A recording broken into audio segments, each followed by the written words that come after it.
Hi, my name is Rick Copenaver, and I'm here today first to give my condolences to the Yontz family. Dwayne was a great friend, and I'm sure the pain and the loss of Dwayne is very painful. So please accept my condolences. Probably won't be able to be there though for the celebration of life because I'm 90% of the time out here in California. So I'm making this in my kitchen, my favorite room, to share what my impressions of Dwayne. First, there are four things I wanted to share about Dwayne. First was he was a man of joy. Second, he liked a good adventure. Third, he was a family guy. And last is he was dedicated and humble. So first, how did I meet Dwayne? It was 1986. Chris Herr and Dwayne Yontz were in the Wheeland Design shipping office. For those of you who know Dwayne very well at all, Dwayne was the guy that always had music in his head. And if there was a flat service, he was either beating a tune out on that flat service with his hand and or had a pen or something and was beating it out. And the thing that was unusual, I hear a lot of guys do that, mostly nervous energy, not Dwayne. It was there was a song in his head, and he loved the song and joyfully was beating it out on that flat surface. So again, that memory of Dwayne of joy was is still cemented in my brain today. Second, though, was Dwayne loved to have a good adventure. I remember one time there was a little blizzard in Goshen, Indiana, and Dwayne and I both had too much testosterone. Me a little more than him, and I said, you know, Dwayne, I can do a donut during a blizzard, and this was a blizzard, and I can do it on the narrowest country road you can find. And Dwayne said, well, I could, and so we kept going on. So finally, Dwayne said, I'll tell you what, I'll find you the narrowest country road, and I'm going to see if you can do a donut. So I'm not only do a donut, I'll do the donut minimum 25 miles an hour in reverse, and I'll try to get up to 30. So the morning was long because I couldn't wait to go out there and try my donuts. Although when it got a little closer, I thought, oh golly, you opened your mouth again. Why did you do that? Well, it was too late, too much pride. Got out there, and I said, Dwayne, how's this road look? No, it's too wide. I want a narrow. You said a narrow road. So we kept going. We got way past the fairgrounds, and the snow was getting harder.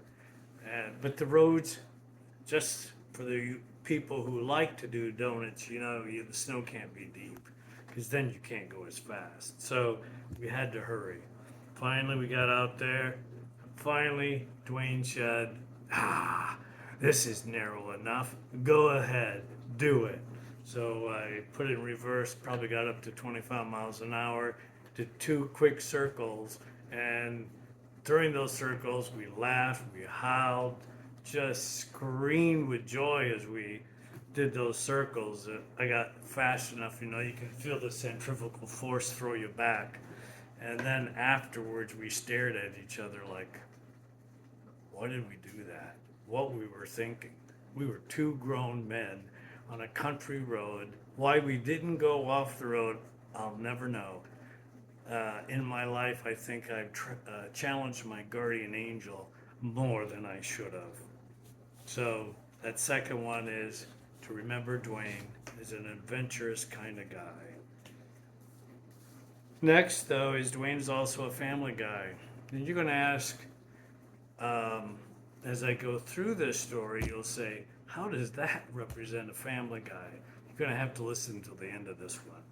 So, like I said earlier, Dwayne was an adventurous guy, and we had this silly thing. We'd see how many hamburgers or sandwiches or whatever we could get in our mouth, and we'd practically dislocate our jaw to get more food in. The rule was you couldn't chew it. You had to get it all in your mouth. And Dwayne was by far the master. And he knew he was the master. So there was a new hamburger at McDonald's. It was like a double-decker hamburger. And Dwayne said, "Oh, let's see if you can get a whole one of those in your mouth."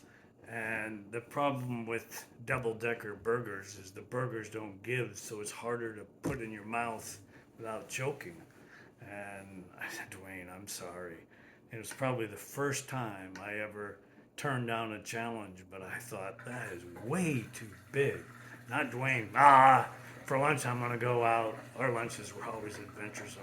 For lunch I'm gonna go out and I'm gonna go get one of those. I'm gonna get two of them, and you can try it, Rick. He thought for sure I would, but I looked at that thing. I thought there is no way. The next thing I know, Dwayne's starting to put that thing in his mouth. It gets in his mouth, and the rule was you had to keep shoving. And at the beginning, we were all laughing as Dwayne tried to get that thing in his mouth. And all of a sudden, his eyes went like this. And it was like, what am I doing? Why am I doing this?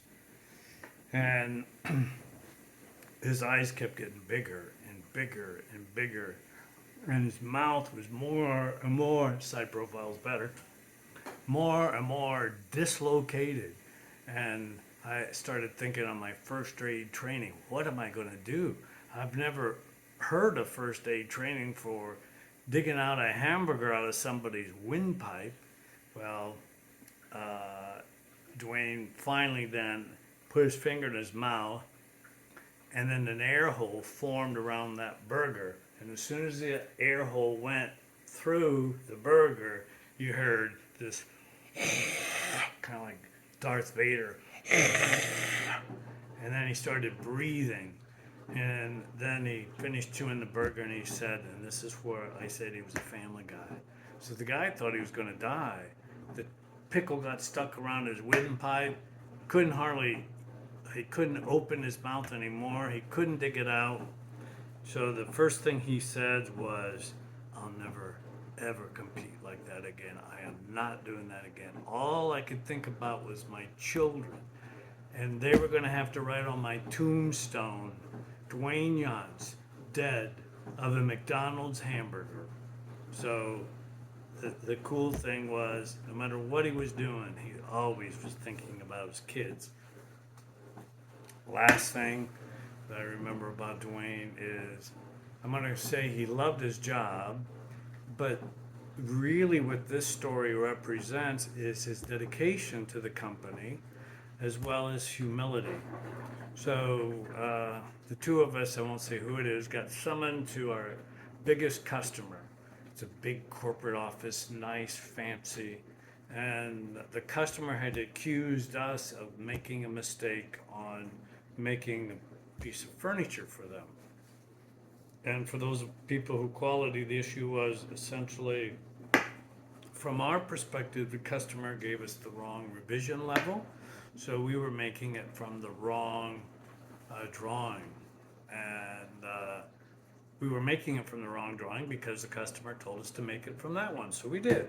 And we had all our documents. So when you go to a multi-billion-dollar corporation, usually you have pre-meeting and you do some role playing. You say, when they say this, I'll say this, and you do this, and it's pretty well planned out. If you know your customer at all, you can plan the discussion. So we had planned it all out, and our conclusion to our pre-meeting was, we're not going to give up. We didn't make a mistake. They did. They're always pushing everybody around because they're so big, and we're not going to get pushed around this time. So, great. Little bump. Yeah, we're ready. Let's go. So we go into the meeting, start presenting the papers, the facts. And while we're presenting it, all of a sudden, Dwayne, and remember the rule was, and Dwayne was even more stubborn than me at this point. He said, I am not. These guys are bullies. Then all of a sudden, Dwayne says, this is all my fault. We can stop the meeting. I accept full responsibility. I'm guilty. It took me back because it was clear the customer had made a mistake. I walked out of the meeting. They were really happy, the customer was. And so I said, Dwayne, that was a lie. It wasn't our fault. and I got to be careful not to say the customer's name. So he said, and I'll call the customer John. And so Dwayne said, that's a multi-billion-dollar corporations, and you know what they do?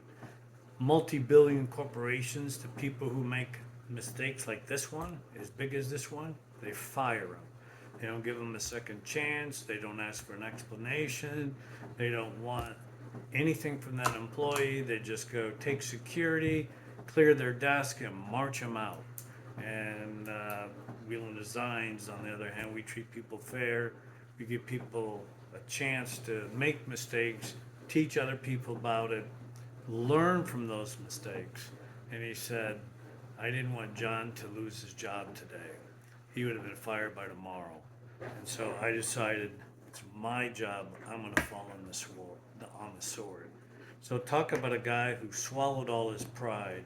He was dedicated to the company, accepted responsibility for something that wasn't his fault. So I respect Dwayne a lot. My nickname with Dwayne was Rickster. I'm sure all of you who know Dwayne had a nickname. I'll miss Dwayne. He's a great guy.